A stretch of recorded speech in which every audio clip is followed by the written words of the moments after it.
Rose Walker had her hands full with her cards and gifts. Coming to a stop before the fireplace, she dumped the whole pile on the plush rug and sank to her knees. With a smile curving her pale pink lips, she began to sort through her gifts. 14. That was 5 more than last year's. Rose always looked forward to her birthday every year. It was the only day of the year she got to feel really special. The only day her mother got to really splurge on her. Rose knew they didn't have the money for a large birthday party. She never missed the crease of frustration on her mother's forehead any time she mentioned one. But her mother never made it any less special for her. Her mother had really gone all out for her today. Rose reached for the largest gift in the pile, a box about as wide as their TV. She was very sure it was the computer she'd always badgered her mother for. She ran her hand over the pretty blue wrapping paper, then grabbed it, ready to tear it apart, when she felt a hand on her shoulder. "Oh, no, you don't!" Rose groaned and fell backwards on the living room rug. "Seriously, Mom, just this once, this year, please!" Her mother's face hovered above her, and even the curtains of ginger hair that framed her face didn't hide her stern frown. "No can do, young lady. Go and get ready for school. Now." "It's my birthday." Rose simpered. "You can't order a birthday girl around, can you?" "Watch me do it." Her mother's eyes narrowed. "Now, don't make me repeat myself." Rose let out a huff of frustrated breath and moved to her feet. Glancing dolefully at the pile of birthday gifts behind her, she whispered, "I'll come back for you." Rose turned towards the staircase and shuffled forward. She stopped at the foot of the staircase and turned to her mother, who was in their cramped kitchen preparing breakfast. She watched as the woman tucked a stray strand of carrot-colored hair behind her ear, bare arm flexing as she buttered a slice of bread. Her mother was all she'd known for as long as she could remember. It had been just her and her mother for years now, moving from city to city on the east coast of the U.S., having nothing else but each other. They had been in New Jersey for 2 years now, which was longer than they'd ever spent in one place. Perhaps her mother had finally left her demons behind. Rose never understood why, but her mother never talked about her father, or about the world she'd lived in before she'd given birth to her. Precocious Rose had asked and pleaded and tried to coerce. Her mother had given the same response, that her father didn't want her, and she'd rather not talk about why until Rose had finally learned not to ask. But the questions never left her head, nor the wondering. Was her father a monster? Had he been abusive? What exactly was her mother protecting her from? For once, in all her 13 years of being alive, she wanted to know another face. She wanted to see her father. "If you keep staring at me, you just might bore a hole through my forehead." Her mother spoke up. Rose blinked in confusion, then turned away. "Sorry, Mom." She turned and bolted up the staircase, leaving her mother behind in the kitchen. One shower and several grumblings later, Rose found her way downstairs again. A bowl of Rice Krispies was waiting for her on the kitchen island, right beside a box of milk. Rose dug in, pushing spoon after soggy spoon of cereal into her mouth. She couldn't wait to go to school and see her friends' excited faces as they wished her a happy 13th birthday, as they pushed gifts into her eager hands. She knew what the gifts would be this year, as it had always been for years since she was 6. Either tickets to see whatever was out in the cinemas in that moment, or a box full of the Marvel comics she'd always liked. "Here," Rose's mother pushed a blue lunch pack towards her. Rose grabbed it and slung it over her shoulder. "Remember to come home immediately after school. Don't go to the park, no matter what your friends tell you. Don't go to their houses, and don't loiter around in school. Come straight home." Rose's face fell. Not even this once, Mom?" Rose's mother's expression softened. She let out a soft sigh, then came around the kitchen island to where she sat. Lifting Rose's chin up with her hands, she pushed back her curtain of orange-red hair and planted a kiss on her forehead. "Don't forget that we're still new here." Her mother waved an idle hand around. "I just want you to be safe and familiar with New Jersey before you start to go around on your own." "It's been 2 years since we moved here, Mom," Rose murmured quietly. "And I'm 13 now." 2 years isn't a very long time, her mother insisted. "And your age won't matter if anyone wants to do something bad to you in such a big city." Rose's hand joined her mother's on her cheek. "Whatever you're running from, whatever we've been running from, it's gone, Mother. It's been 13 years, and you won't see it again. I promise." "God, how I wish I could believe you." Her mother's eyes were so full of a wistful desperation that it broke Rose's little heart. She absolutely hated to see her mother like this. "Can I ask something?" Rose spoke up. "Spill, birthday girl." "Can you—" She paused, uncertain, then threw caution to the wind and blurted out, "Can you tell me about my father when I come back from school? You promised to do so when I'm older, and, well, I think I'm old enough now." Rose watched her mother's hands slip from her cheeks as the woman turned away, and she couldn't shake off the feeling that she'd done something her mother didn't like. Perhaps? Perhaps? Her mother gripped the edge of the kitchen island tightly. "You know I don't like to talk about your father, Rose. He is one part of my life that is still a sore spot. I'm not making any promises, but go to school for now." "Whatever you say, Mom." Rose grabbed her bag at the foot of her chair and leaned upwards to kiss her mother on the cheek. As she turned to go, her mother sniffled and wiped at a tear. Rose pretended she didn't notice. Her boots skipped stray pieces of gravel as she walked down to school, sending them tumbling down the street. The cool morning breeze sliced through her long reddish hair, cooling her scalp just the way she liked it. This was the time of the day she loved the most, when most of New Jersey was on the fringes of wakefulness. The man she met wasn't like the dangerous, tattooed, weapon-wielding men her mother always warned her about, that roamed the streets of New Jersey.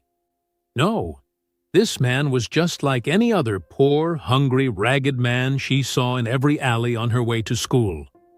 Rose would have looked at him and walked past without another thought, but the pebble she was kicking down the road somehow found its way to his feet.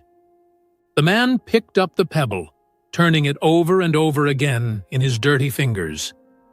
Then he glanced up and smiled at her. Rose paused. Her first instinct was to run. This was what her mother always warned her about. However, the man's smile was not the eager, toothy, slightly manic ones she'd seen on other homeless men. It was soft, barely a raise of both corners of his lips, and very sad. So sad that it reminded her of the one her mother wore mere minutes ago.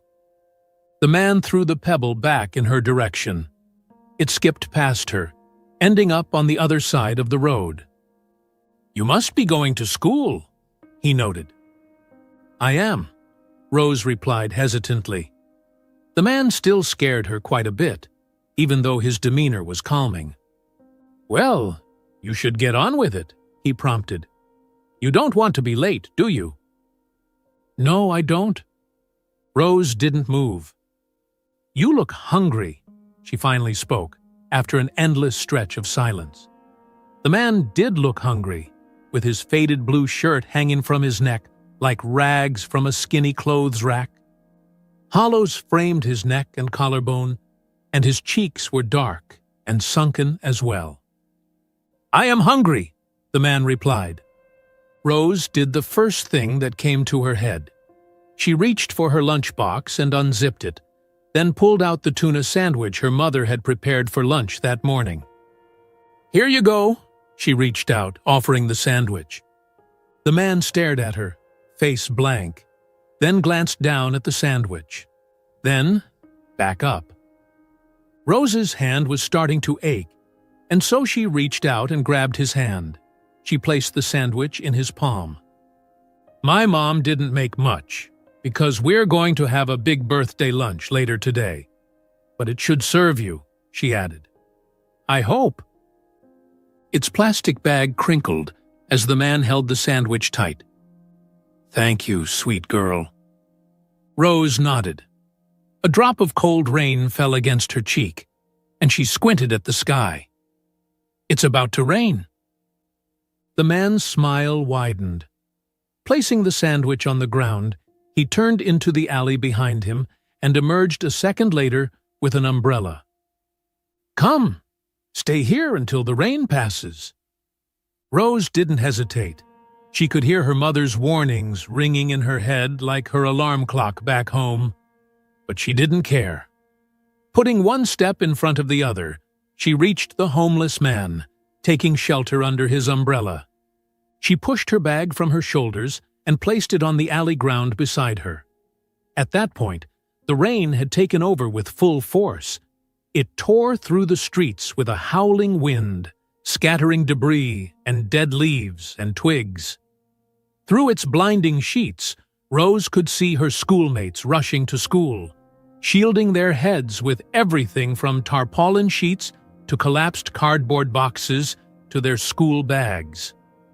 Rose was glad she was under the umbrella with the nice, homeless man. She turned and stared up at him curiously. His eyes were fixated on the rainy scene in front of him, mouth working as he chomped down on his sandwich. He had a full head of dark brown hair and a darker stubble along his jaw. His skin looked smooth, gleaming even, though the weather around them was dull and gloomy. "He doesn't look very poor up close," Rose thought. "What are you thinking?" he asked. Rose hastily pulled her gaze away. A thin blush colored her cheeks as she spoke. "You don't look very homeless, except for your clothes. You look like I lost a lot of weight within a short period, no?" he offered. Rose nodded. The man sniffed and wrapped up the rest of his sandwich, slipping it into the pocket of his shirt. "I did lose a lot of weight in a short while, sweet girl. Trust me, when life hits you hard, your body has no choice but to take the blow to protect your spirit. Your spirit is all that matters." Rose frowned. She wasn't sure she understood the bulk of what he was saying, but nodded anyway. "My mother used to say something similar," she murmured. The man turned to her, brows shooting upwards in interest. "Did she?" "Any time I see her falling sick and losing a bit of weight, she'd tell me not to worry. She would tell me her body could survive and bounce back from any blow, and it was much better than bruising her spirit." Rose watched the man swallow and look away, into the bleakness that unfolded before them. "Your mother sounds like a very wise woman." "She is." Rose couldn't resist a smile as she thought of her mother. "She moved me from city to city all over this part of the U.S., even when I was a baby. Just her and nobody else. I know she was protecting me from something, even though she never told me what. She is the bravest person I know." Rose felt, rather than saw, the man turn to stare at her. She kept her gaze on the rain before her, ignoring his stares. Until she couldn't. Turning to face him, Rose caught a look of awe and incredulity on his face. It was gone in a flash, the moment her eyes met his. Replacing the look with a small smile, he asked, "What is your name, sweet girl?" "Never, ever tell a stranger your name or any personal information about yourself." Her mother's voice bellowed in her head. The man's smile was gentle but insistent, and Rose found her mouth opening, as though being controlled by someone else. "Rose," she murmured. "My name is Rose Walker." The man let out a soft gasp and took 2 steps backwards. His back hit the alley wall, and Rose frowned in uncertainty. Had she said something he didn't like? "Sir," she called out, "are you okay?" "I am," he murmured. His head pivoted towards the rain, and Rose watched his throat work in a swallow. "There, the rain has stopped." Rose turned to see that he was right. The sky released only a few droplets now, calm enough for her to walk to school without getting drenched. "Right." She bent to pick up her school bag and lunchbox. "I should be on my way." "Goodbye, Rose." Rose sauntered out of the alleyway, slinging her bag over her shoulder. She turned to glance at the man again, who was standing as still as the walls beside him, the umbrella still raised above his head. "What's your name?" she called out in question. The man gave her his soft, sad smile again. "Charles." "Right, Charles," she repeated, then turned and joined a handful of her schoolmates as they hurried down the road to school. A few meters away, she turned to bid the man goodbye again and thank him for the umbrella. But what she saw shocked her into silence. The man had his back to her and a cell phone against his ear. She wasn't very far away and could hear every word that slipped from his lips. "I found her." An uncomfortable taste of fear settled on Rose's tongue. She turned and hurried off to school. Rose arrived at the entrance of her school, her mind still riddled with thoughts of the homeless man and the mysterious phone call she had witnessed. The sound of the bell snapped her out of her reverie, but she remained rooted to the spot, lost in contemplation. "Rose!"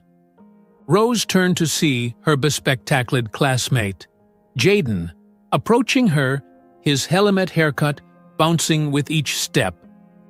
"Good morning, Jaden." "Hey, Rose, we've got math now," he said hurriedly, before bouncing off to join the stream of students heading to their classrooms. Taking a deep breath, Rose followed suit and made her way to her math class amidst the throng of students. She slipped into her seat as Mr. Bolton, the math teacher, walked in through another door. "Good morning, class," Mr. Burns's abysmally drab voice echoed around the room. He launched into his lesson quickly enough. The day's topic was algorithms, a subject that failed to capture the interest of most students, including Rose herself. 5 minutes in, and her classmates were already dissociating from the class. Maya in the corner was idly doodling on her desk.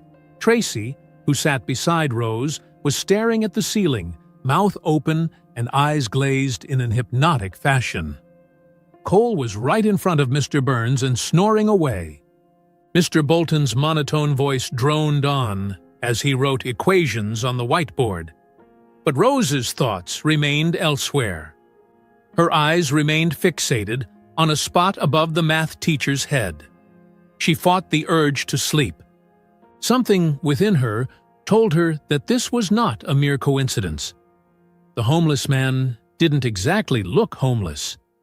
And why had he acted so taken aback when he heard her name? Was he coming back for her? Her heart thundered against her rib cage as these questions crashed against each other in her head. Rose was getting increasingly uncomfortable in her seat. She had to get out of here and find that homeless man again.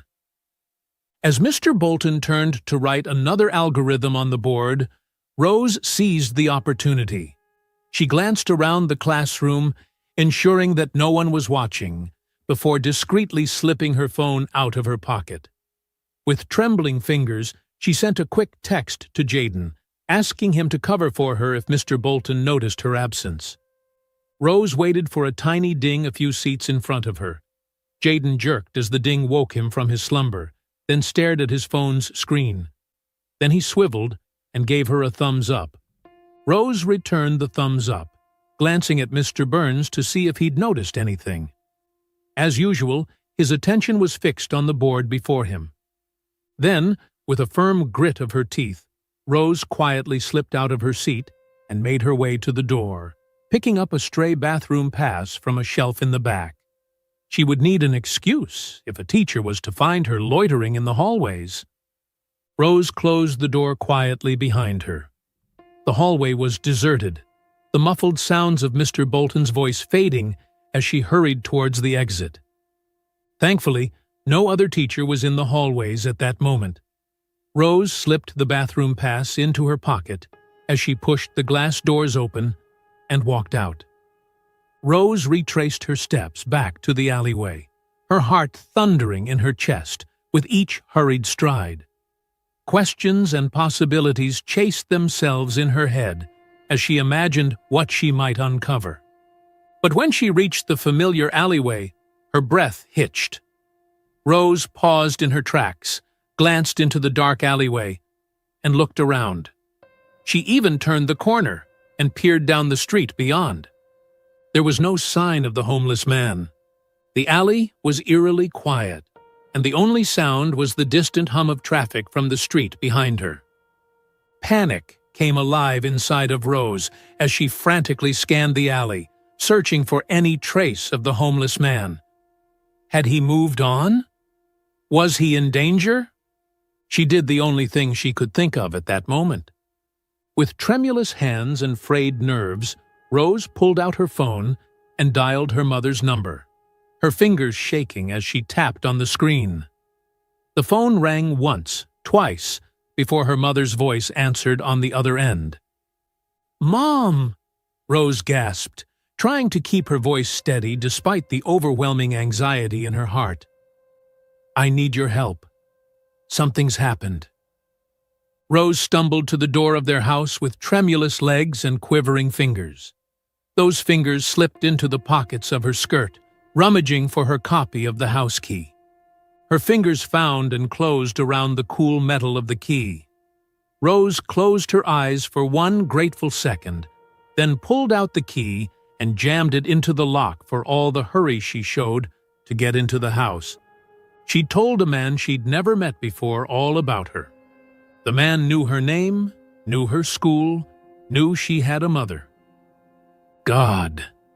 This was exactly what her mother warned her against. Everything was playing in front of her eyes, like a terrible, sickening movie. She'd watched enough true crime stories to see how this would end. The lock finally obeyed her pushing and jamming and swearing, and she heard the familiar clicking sound. The door swung open with a creak, and Rose had one foot inside the house. That was when she heard it. It was a sound that started off as dull and far away at first. It could have been a worksite man drilling away at the ground some streets away. It could have been the homeschooled 12-year-old boy next door who always flew his drone too close to her bedroom window. But the sound grew steadily, rising in crescendo, until it was all that Rose could hear. Slowly, she turned around to see a great, dark shape soaring in the sky towards her house. Wind lashed against her face from what she thought was the object's wings, and she raised an arm to block debris from finding its way into her eyes. The great shape hovered above her house for a moment, before slowly beginning its descent downwards. Rose peeked through her fingers to see that it was a helicopter, before panic took over her limbs again. "No," she murmured, and pushed against the front door, stumbling into the living room. She had no idea what she was running from, but she knew it had something to do with the homeless stranger she'd seen today. Rose quickly shut the door and pressed her back against it, panting heavily. Eyes shut.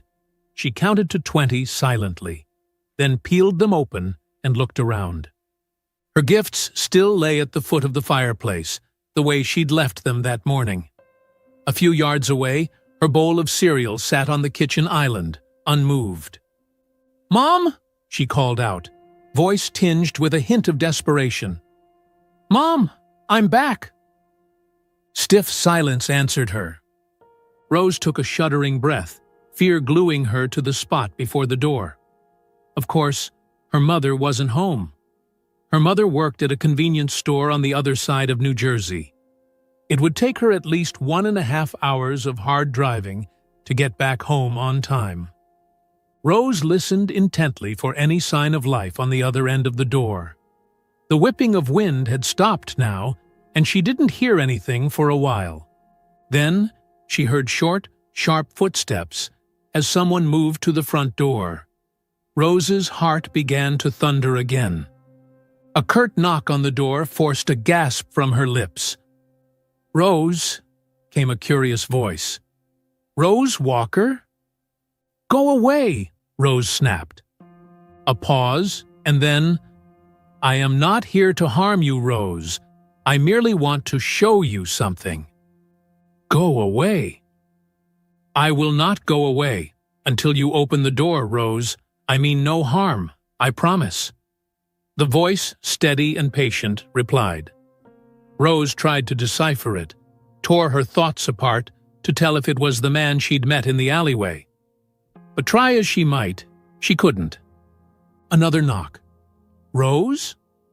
With a sigh of resolve, Rose pushed away from the door and turned to open it. The man standing before her looked nothing like she would have expected. He wasn't the alley man either. This man looked as old as her mother, with blue eyes like chipped pieces of sapphire and a blonde buzz cut. Rose's eyes slid from his face down to take in his blue dress shirt, pants, and loafers. "What do you want with me?" she finally mustered the courage to ask. The man's lips lifted in a small smile. "My name is Dylan. Your alley friend sent me here, Rose. He wants to meet with you." Whoa. The alarm bells in her head were going crazy now. Rose began to shut the door in the man's face when he blurted, "He's a friend of your mother's." "He's not," Rose retorted. "You're lying." The man let out a soft, impatient noise, then reached into his pocket and pulled out an old picture. He pushed it into Rose's hands, and she held it gingerly. The picture had more than a handful of wrinkles across its face, as though it had spent a lifetime being passed from one hand to another. A corner of the picture had been chewed off. Rose looked closely at the picture. Was that her mom? She looked more carefree and wilder than the steel-faced woman Rose had grown up with. Rose's mother was sitting on the sill of an open window. Her fire-kissed hair had caught on the wind, and a few strands were in her face. She was dressed in a flowery blue, sleeveless dress. When had Rose ever seen her mother in anything but ugly blue jeans and a threadbare, paint-smeared shirt? Beside her was a man. No, a boy, with mousy brown hair, whose tips dusted his shoulders. He had more hair than the man Rose remembered from the alley, but she couldn't mistake those sharp, hazel eyes. He was hugging a guitar to his chest, and they were both laughing. Curiosity flooded her like a wave, and so did the questions. Who was the man in the picture? When was this taken? Why did Mother look this happy?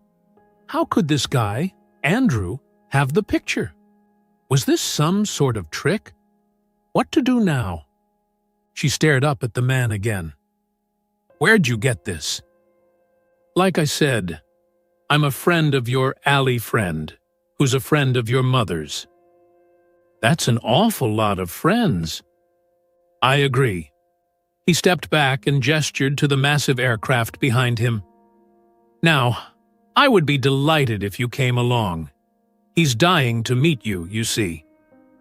"But I don't know you." The man pursed his lips. "No, you don't. It's a visible problem," I explained to him. "But if I know your father well, he's a lover of theatrics." The rest of what he said was lost on Rose. Only one word made sense to her. "Father?" He pursed his lips again. This time, what looked like regret passed over his eyes. At last, he sighed and said, "Yes, Rose. Your father. He wants to see you." Her hesitation was worn thin at that point. She could go and could return before dinner time. She had one chance to find out who her father was, to understand why she never grew up with him, to be complete like she always wished. Jutting her chin forward, she stepped out of the house, ignoring the instincts screaming in her head. The helicopter loomed before them, like a great big firefly that couldn't wait to devour them. Rose had never been in an aircraft before, and this chopper did look terrifying enough. The silver body shimmered in the sunlight, and the blades towered above her, casting long shadows on the grass. She could hear the hum of the engine and feel the faint vibrations in the air, even though the great machine was still and unmoving. It was as if a piece of the sky had descended right onto her doorstep. "I'm nervous," she confessed. "Right behind you," Andrew said. "I don't like flights, never have, but they cover great distances that you can't cover on foot or on wheels, and they've got a great view." She looked at the helicopter tentatively again.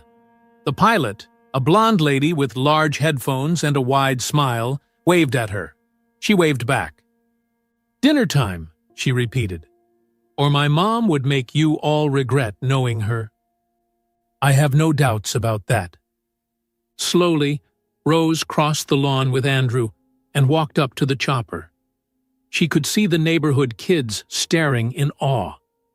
Her senses seemed to shut off as soon as she stepped into the spacious cabin, adorned with plush leather seats, each one seemingly more comfortable than the last. Soft, ambient lighting bathed the space in a warm glow, adding to the rich atmosphere.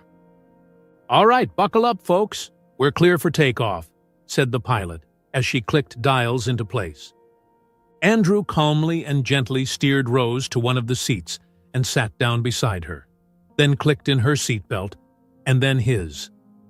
"Don't worry, sweetie," said the pilot. She was staring over her shoulder at Rose, and her smile made her a bit comfortable.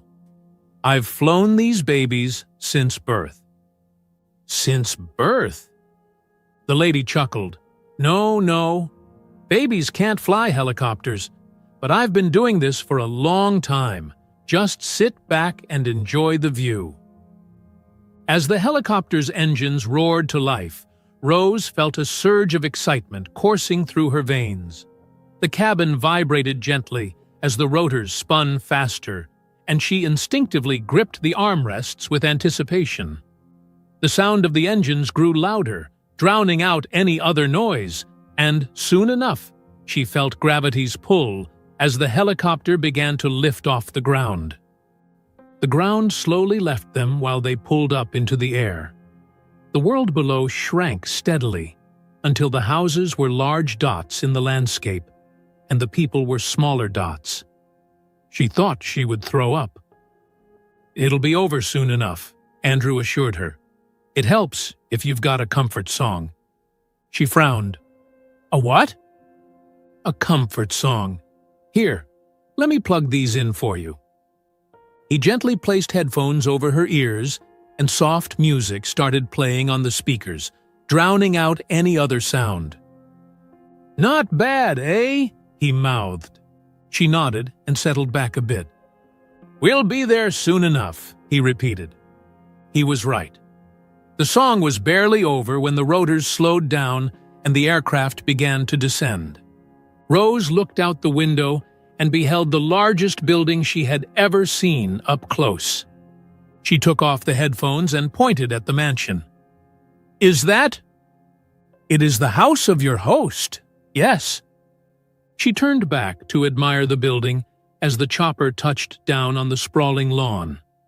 The grandeur of the estate took her breath away, with its towering columns, the flowery frontage, and carefully tended gardens stretching as far as the eye could see. "It's beautiful," she gasped. "I couldn't agree more." She turned back to him, curiosity drawn into her bright eyes. "Does my father know the alleyman? Are they related? Who owns this place?" Andrew looked amused again, but occupied himself with releasing himself and Rose from the seat belts. "Your questions will be answered in time, Rose. Now come on, it's almost tea time." She gave him a confused look. "Tea time?" "Oh, it's a mid-afternoon meal of tea and sandwiches. I had no idea how foreign the idea is here in America." "You're from Britain?" "England, Rose," Andrew said patiently, like he had explained it 1,000 times already. "I'm from England." "All righty, folks, all clear," called the pilot. "Thanks, Charlotte." He opened the door of the helicopter as the sound of the blades died down. "I cannot miss Mrs. Jackson's egg sandwiches. You should try them as well." Rose was more occupied with the softness of the grass below her feet and the equally gentle, teasing scent of spring sailing with the flowery breeze. This is really good," Rose exclaimed. She took another bite of egg sandwich and then another, before gulping a cup of Earl Grey with it. "Hey, easy there, Tiger," Andrew called, half reaching for her. She smacked her tongue with a grimace. "What is that?" "It's the best tea there is." "It's kinda sour." "Well, I don't expect you to like it on first taste. Give it time. It'll come to you." She looked round the dining room once more. The walls were adorned with floral tapestries and silver-edged mirrors, reflecting the soft glow of the candles and chandeliers. The room itself was bathed in soft candlelight, casting a warm glow over the elegant table and the chairs attached. "It's all beautiful," she said. Andrew looked up, and a smile split his face. "Wait till you see the rest of the house." "Who owns it all? The helicopter? The mansion?" she asked. She had a hint, but she still needed to confirm it. "Your father owns it all." All this while, I thought he was dead, or he wanted nothing to do with me. She lowered her head, gently placing the half-bitten sandwich back on the plate. And all this while, he was alive and living out here. Why'd he abandon me and come back all of a sudden? Andrew sipped the last of his tea, then deftly set down his cup. "Come, I'll tell you a story while I give you a tour of the house." "I don't want to hear a story, and I don't want to tour the house," is what she wanted to reply. But he was already on his feet and headed out of the room. She hurried after him, almost running into Mrs. Jackson. The older, plump woman smiled softly at her, ruffled her hair, and walked on past, into the massive kitchen. Andrew was already down the hallway when she caught up with his long yet slow strides. Once upon a time, there was a lady, and there was a man who met in California. It usually starts that way, a spark, a zing, something that links them to each other. Love at first sight. Know what I mean? Rose nodded, even though she didn't.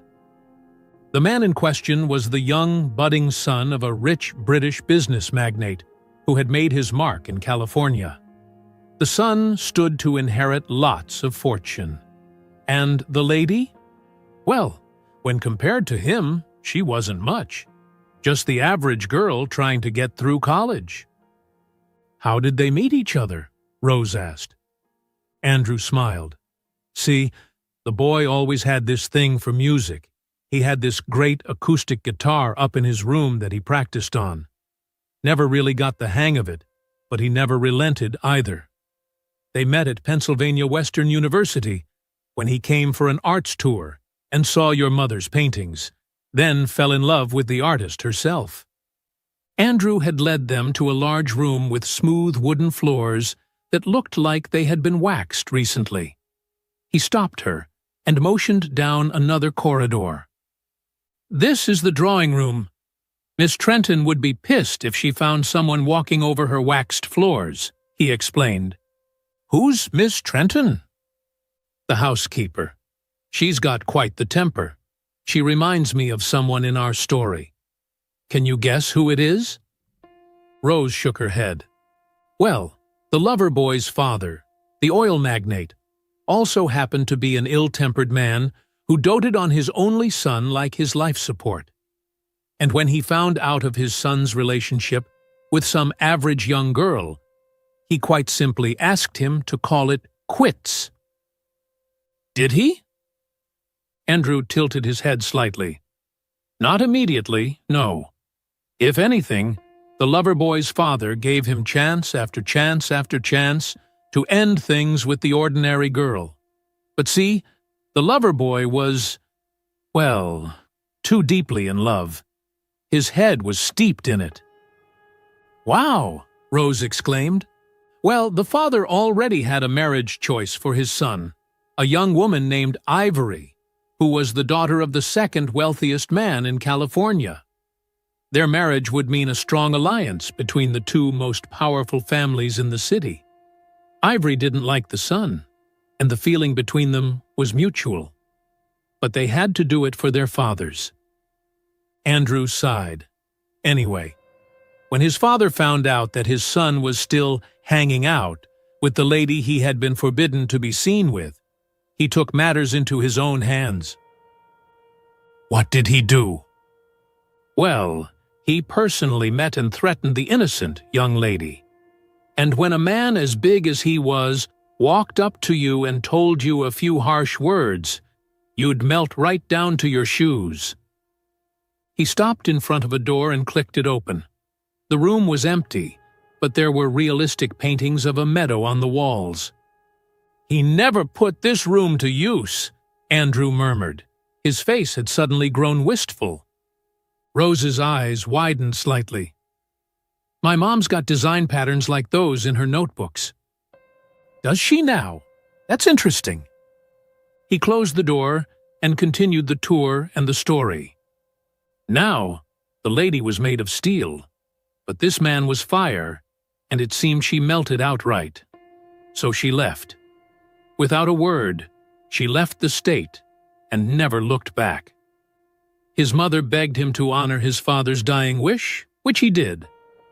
He married Ivory, who, of course, tried to be a good wife to him. But it was never like his first love.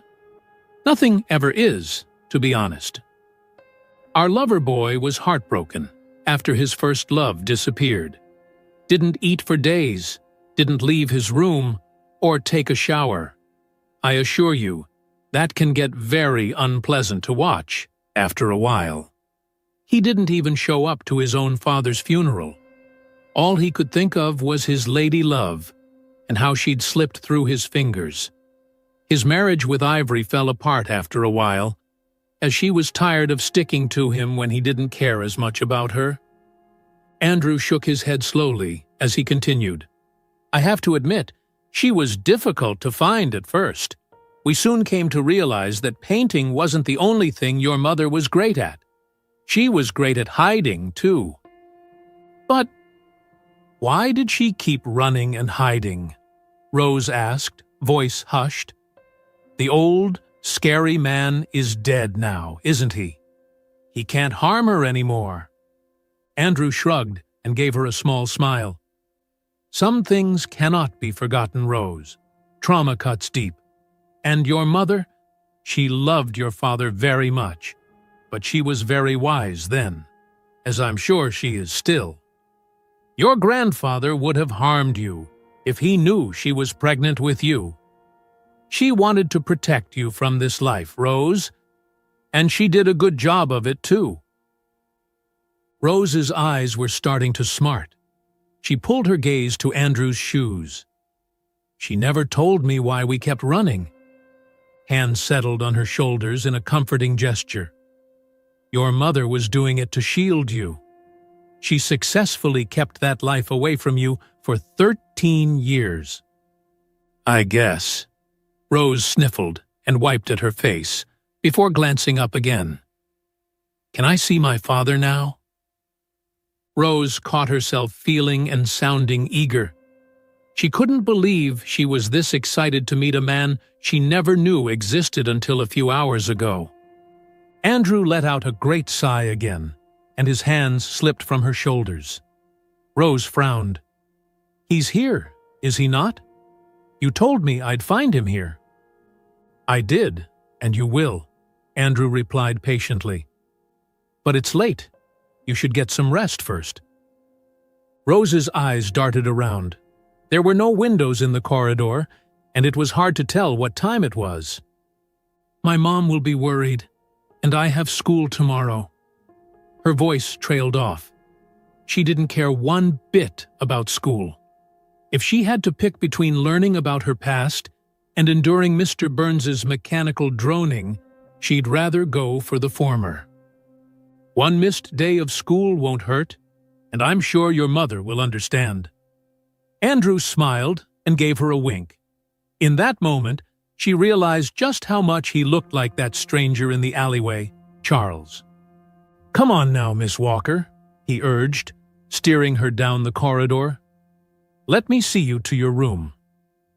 Rose followed Andrew down the corridor, her mind turning with thoughts and emotions. She couldn't shake the feeling of unease that was turning the sandwiches in her stomach. Nor could she ignore the burning curiosity that drove her forward.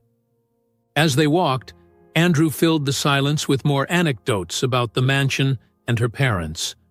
But Rose only listened quietly, not catching a word of what he said. Her attention was divided between his words and the questions that buzzed incessantly in her mind. Finally, they reached a set of ornate double doors at the end of the hallway. Andrew paused and turned to face her, a gentle smile on his lips. "Here we are, Miss Walker." He gestured towards the doors. "Your room for the night." Rose's heartbeat increased in tempo as she gazed at the doors, a mixture of excitement and apprehension coursing through her veins. She took a deep breath and pushed the doors open. The room was bathed in soft candlelight, casting a warm and inviting glow over the beautiful beige furnishings. More paintings hung on the walls, and when Rose looked closely, she realized a lot of them were some of her mother's artworks. How had her father gotten his hands on them? A large four-poster bed dominated the center of the room, its rich velvet curtains drawn back to reveal crisp white linens and plump purple pillows. "This is... wow," Rose murmured, her eyes wide with wonder. Andrew chuckled softly. "I'm glad you like it. If you need anything, don't hesitate to ask. Your comfort is our top priority." Rose nodded, her gaze lingering on the bed. She suddenly felt a wave of exhaustion wash over her, her eyelids becoming as heavy as lead with sleep. "I think I'll take you up on that offer," she murmured, a yawn escaping her lips. Andrew smiled warmly. "Of course. Get some rest, Miss Walker. We have a big day ahead of us tomorrow." With that, he bid her good night and left her alone in the room. Rose stood in the center of the room for a moment, taking in her surroundings, before crossing the room to the bed. She slipped under the covers, the softness of the mattress engulfing her like one of her mother's warm hugs. And in a matter of seconds, Rose was asleep. Striking image of her mother, don't you think? Yes, especially with that fiery red hair. It's uncanny. Rose slowly stirred from her sleep, becoming more aware of the soft murmur of voices floating around her. The whispers seemed to dance on the edge of her mind, like sleek shadows flitting just beyond her grasp. But she has beautiful eyes, just like her father's. I saw her when she arrived yesterday. It was the most sublime thing. Rose's brows furrowed as she tried to make sense of the snippets of conversation filtering into her room. She clenched her fists under the blankets, and even though she was wide awake now, she didn't want the world around her to know yet. The bed beneath her was so soft that she didn't ever want to get up from it. However, the sudden creak of the door opening startled Rose, and she cracked open one eye to peer into the dimly lit room. A figure stood silhouetted in the doorway, its appearance making the whispering people quieten down. "What's going on here?" The voice was firm, authoritative, slicing through the soft murmurs like a blade. "We're just tidying up, sir," came the reply. "Well, get on with it. Mr. Walker will be here shortly." Rose's heart skipped a beat at the mention of that name. She held her breath, straining to catch any further snippets of conversation, as the voices faded and the footsteps receded. Alone once more, Rose lay still in her bed, her mind racing with questions and uncertainty. Was Mr. Walker her father? Most likely. The name had been said with a sort of reverence and respect that left her in no doubt. "Miss Walker!" came the voice again. "Rose, I know you're awake." Rose let out a small groan of frustration and threw her covers aside. Andrew was standing at the foot of her bed, dressed in a simple t-shirt and a pair of corduroy trousers. He had his usual smile on. With a resigned sigh, Rose ran a hand through her tousled red hair. "Good morning, Andrew," she greeted him, trying to mask her lingering sleepiness with a smile. Andrew crossed the room to the side of her bed with a grin, his blue eyes twinkling with amusement. "Did you sleep well?" he asked. Rose nodded, her smile widening. "Yes, I slept very well, thank you." "Excellent!" Andrew clapped his hands together. "Now, how about a refreshing bath to start the day?" Rose shook her head, a spark of excitement lighting up her eyes. "Actually, Andrew, I'd like to see my father now, please." Andrew's smile faltered slightly, but he recovered quickly. Of course," he said, gesturing towards the door. "But let's have breakfast first, shall we? Your father is on his way, and he's assured me he will soon be here." Rose hesitated for a moment, torn between her eagerness to meet her father and the prospect of a delicious meal.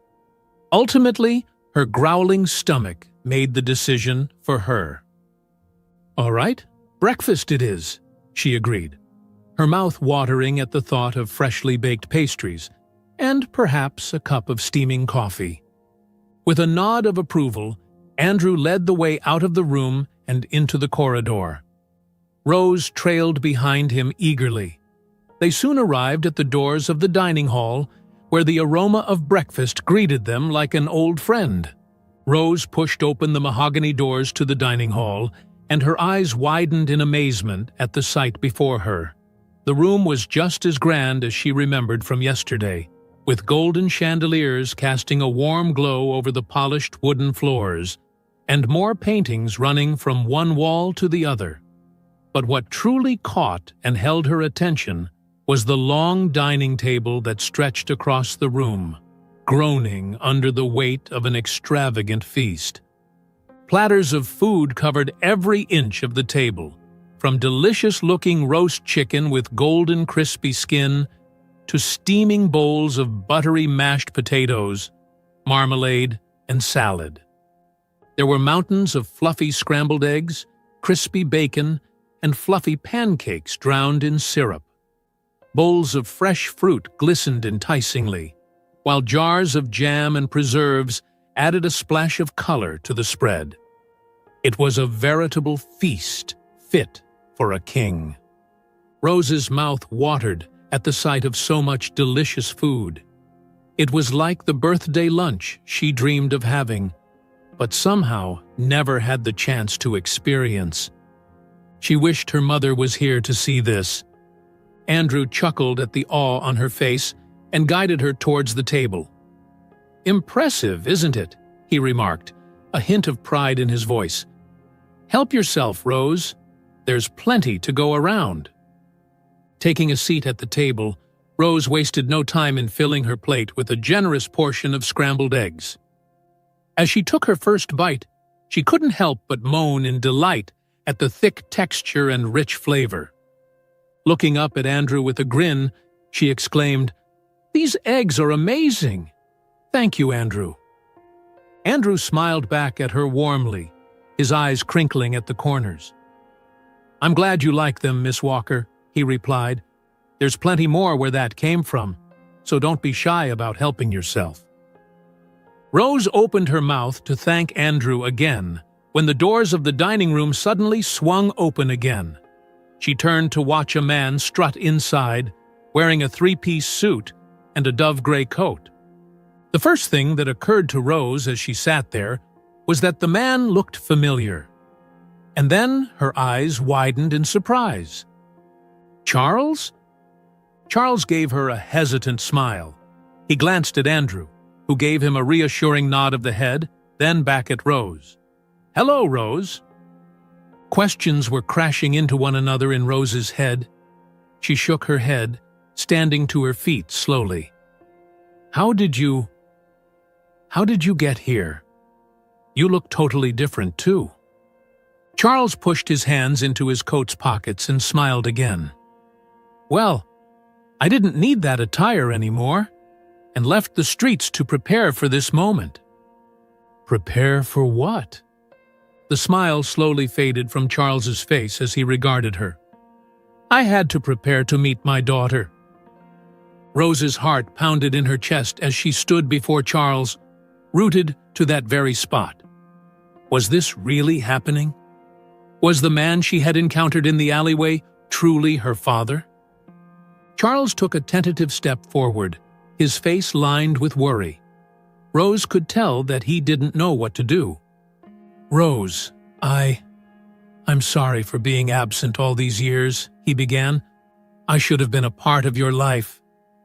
But before he could say more, Rose's instincts took over, and she rushed forward.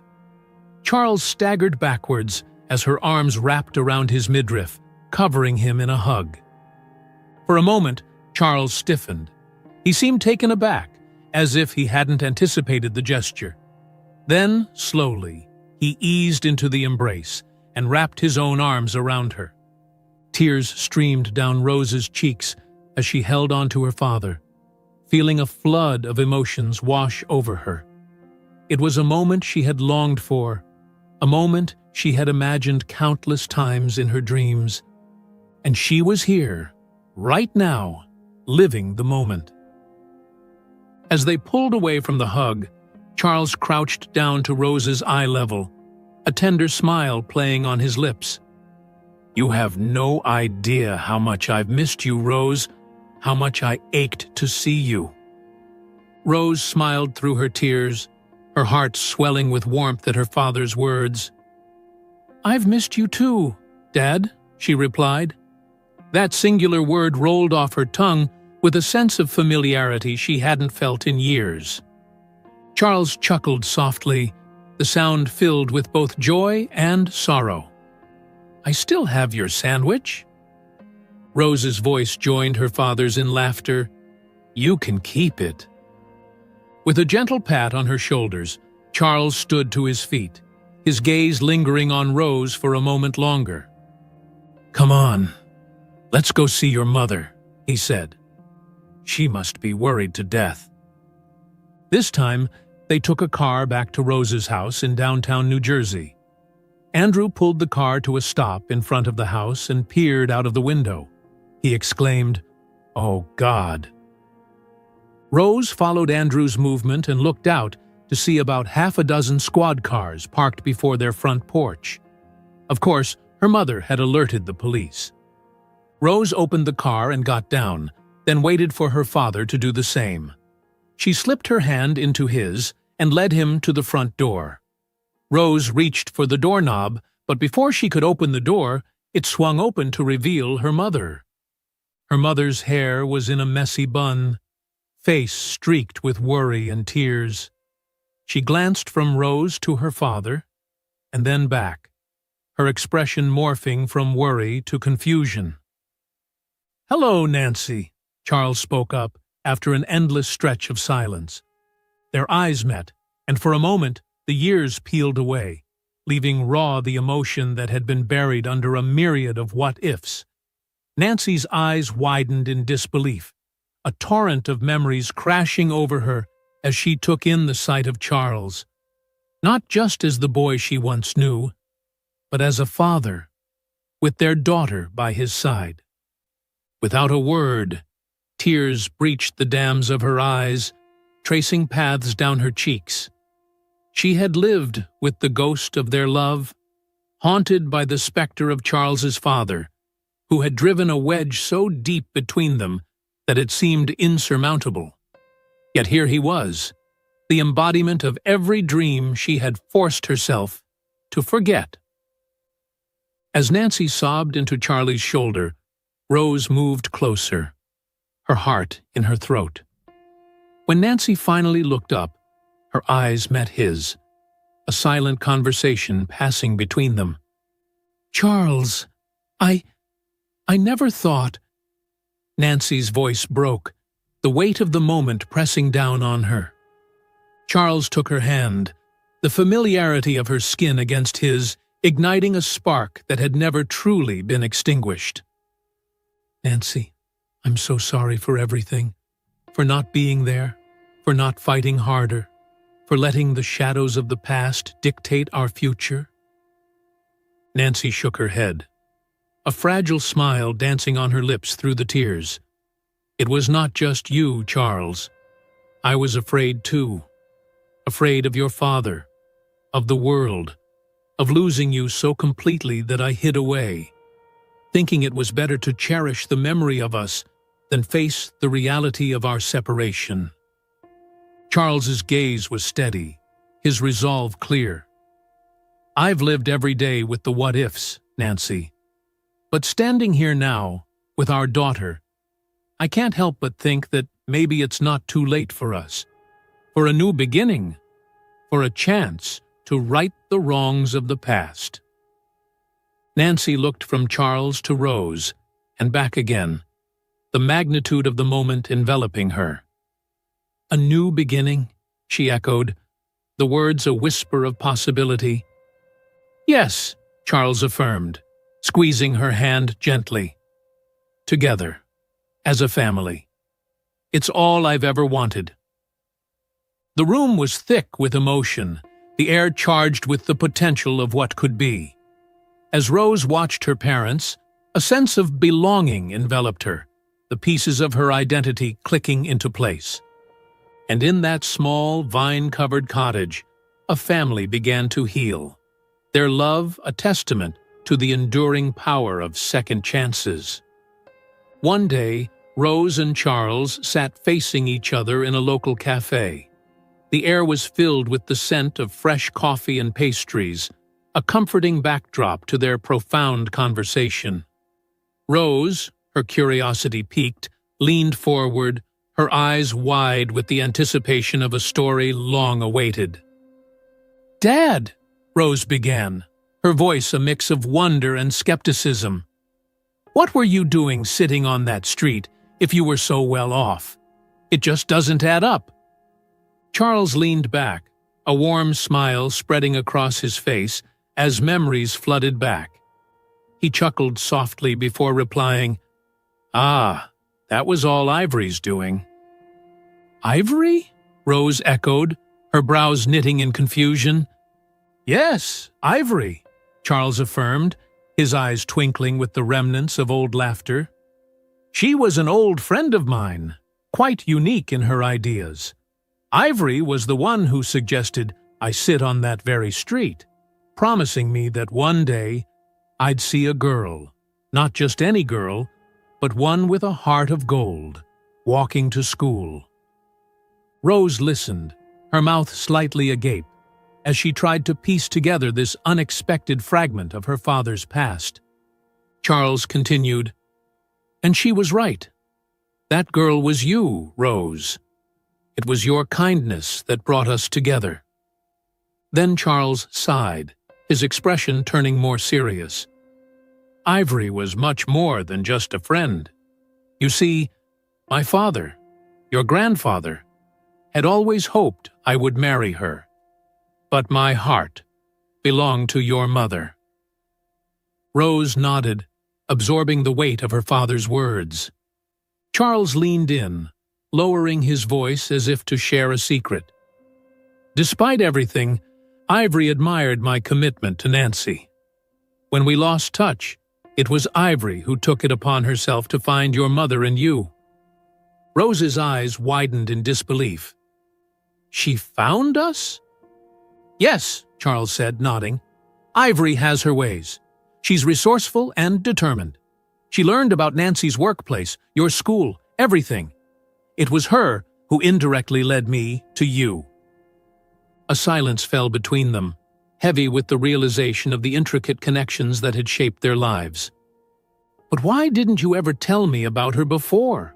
Rose asked, her voice a mere whisper. Charles reached across the table, taking Rose's hand in his. I guess I was waiting for the right moment. And maybe a part of me wanted to keep some stories just between us, until we got to know each other better. Rose squeezed her father's hand, a gesture of understanding and acceptance. As they sat there, surrounded by the soft hum of the cafe, Rose realized that the tapestry of their lives was woven with threads unseen, each twist and turn guided by hands of those who had walked their paths before them. In the warmth of the autumn sun, she found a newfound appreciation for the mysterious ways in which their destinies were intertwined.